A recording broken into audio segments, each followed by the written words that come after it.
बाहिरैबाट गनाउने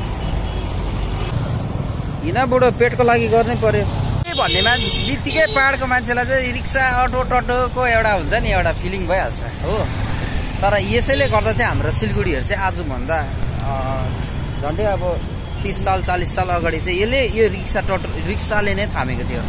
अहिले रिक्सामा मान्छेहरू चढ्नै मान्दैन किनभने ढिलो कुद्छ अरे हो, जाममा फस्छ भनेर हो। आज चाहिँ म वही रिक्सामा चढेर चाहिँ मेरो एउटा सानो सानो कामहरू छ, त्यो कामहरू गर्नुको लागि चाहिँ म जाँदैछु साथी हो। हेर्नु होला रिक्सामा चढेर भाषण दिइरहेको छु होइन साथी हो। यो टर्च चलाउनेलाई चाहिँ कस्तो साह्रो परिरहेको होला अब होइन। तर अब एक प्रकारको मजा छ किनभनेदेखि चिसो हावा आउँछ नि त हो। अन्त त्यही कारणले गर्दा म चाहिँ अब रिक्सामा कहिलेकाहीँ चाहिँ चढिरहन्छु हो। अब यो त अब आधुनिक भइसकिसक्यो अब यो रिक्सा भन्ने कुरा त हो। तर अब मान्छेहरूले चाहिँ अब फास्ट होइन अब टक्क थिचेपछि भइहाल्ने कुराहरू चाहिन्छ नि त। तर अब अहिलेको जमानामा चाहिँ त्यति मान्छेले रुचाउँदैन। यहाँनिर पनि यो फुलहरू बेच्छ कि कुन दिन चाहिँ आएर म यहाँको पनि भिडियो लिनु पऱ्यो भनेर सम्झिरहेको छु। अहिले चाहिँ म यतिकै हिँडिरहेको छु रिक्सामा चढेर, एउटा सानोतिनो कामहरू छ, त्यो कामहरू गरेर चाहिँ म फर्किन्छु जस्तो मलाई लाग्दैछ साथी हो। हेर्नु होला आजको भिडियो मजाको हुनेछ होइन। मलाई चाहिँ पुरा अप्ठ्यारो भइरहेको छ होइन। तक्मे बाजेले भनेको जस्तै मधेसको मोमोमा चाहिँ इस्कुस प्लित्तै बाहिर निक्लिरहेको हुन्छ अरे क्या साथी हो। नाम्चीमा भन्नु हुँदै थियो होइन, नाम्चीको एउटा सर्टमा भन्नुभएको रहेछ।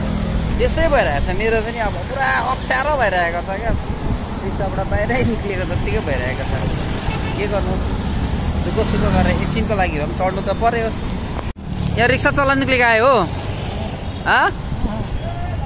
अच्छा रामगञ्जको अरे यो मान्छे चाहिँ रिक्सा चलाउनु मात्रै आएको भन्छ।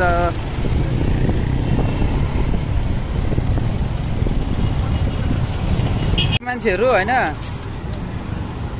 उहिलेको मान्छेहरू चाहिँ घर ट्याक्कै छोड्दैन गाई हो।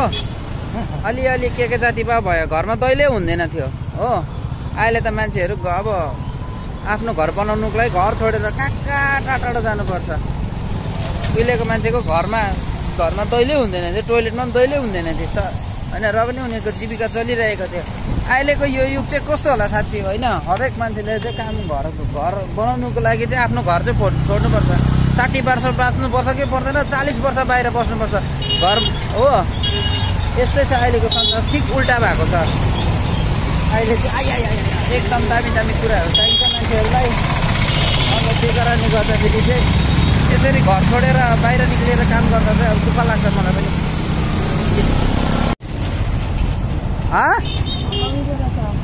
सालगढ़ा मल्लागढ़ी में। अच्छा ठीक ही है, तो काम तो करना पड़ेगा।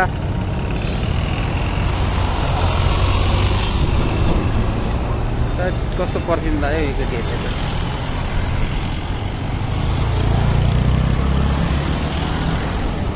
बाहिरैबाट गनाउने यस्तो छ आजको यात्रा मेरो। सिलगढीको भ्रमण रिक्सामा चढेर अब काम चाहिँ अब गर्नु पर्यो होइन। सबै कुरोबाट भए तापनि अब चार हेर्नु त भुइँमा झरेर मलाई तान्दैछ। अन्त नाथे म 70 किलो छु, 70 किलो।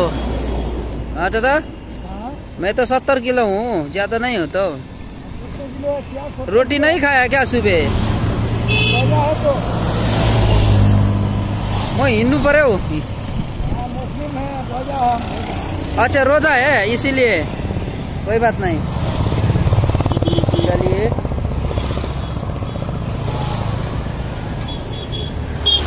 उकालो छ नि त हो बाटो, त्यही कारणले गर्दा बुढोलाई साह्रो परिरहेको छ यार यहाँनिर। के भन्नु अब मैले, हिँड बुढो पेटको लागि गर्नै पर्यो।